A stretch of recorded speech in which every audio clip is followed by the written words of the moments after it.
今回紹介するのはこちら、半丸型ヤスリ木工用粗目です。それでは中を取り出してみます。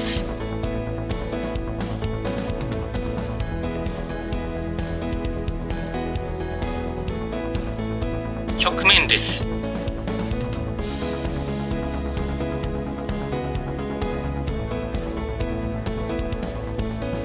平面です。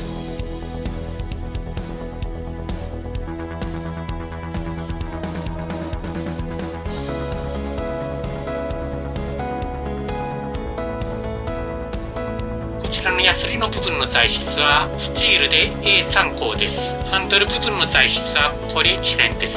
スチール部分の全体の長さは15センチですが、曲面のヤスリの部分は約13センチとなっています。平面のヤスリの部分は約14センチです。こちらのヤスリの使い方は、押すときに力を入れて、引くときに少し浮かしながら引くといいみたいです。それでは実際木材を削ってみます。こちらに木材があります。ノコギリで木材を切るとどうしても下手くそなので、斜めに切ったり長さが合わなくなったりしました。こんな感じです。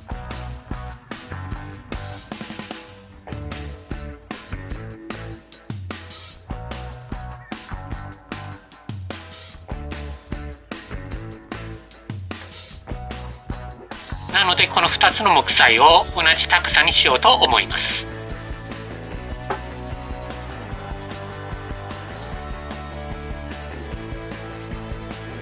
この線の引いた部分を削っていきます。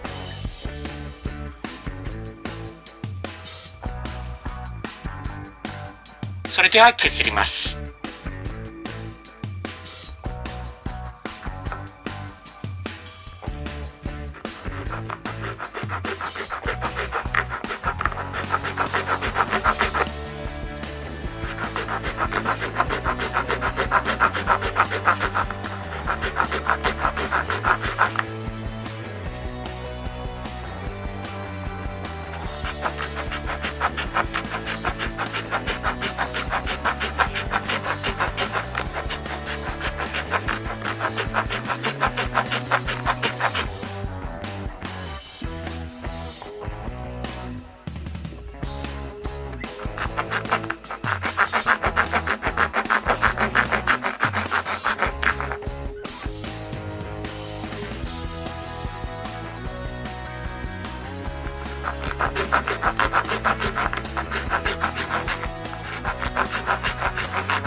これだけの量が削れました。かなりの量を削ろうと思うと相当時間がかかって大変ですので、ここで中断します。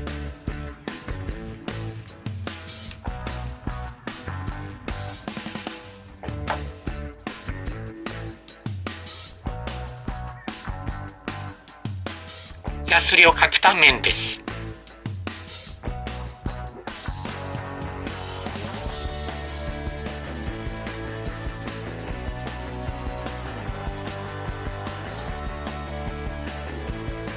多少の凸凹を削るのにはちょうどいいかもしれませんが、かなりの量を削ろうと思うとやはりヤスリなので大変です。こういった長さ調整はやはりノコギリで正確に切った方がいいと思います。今回の紹介は半丸型ヤスリ木工用粗目でした。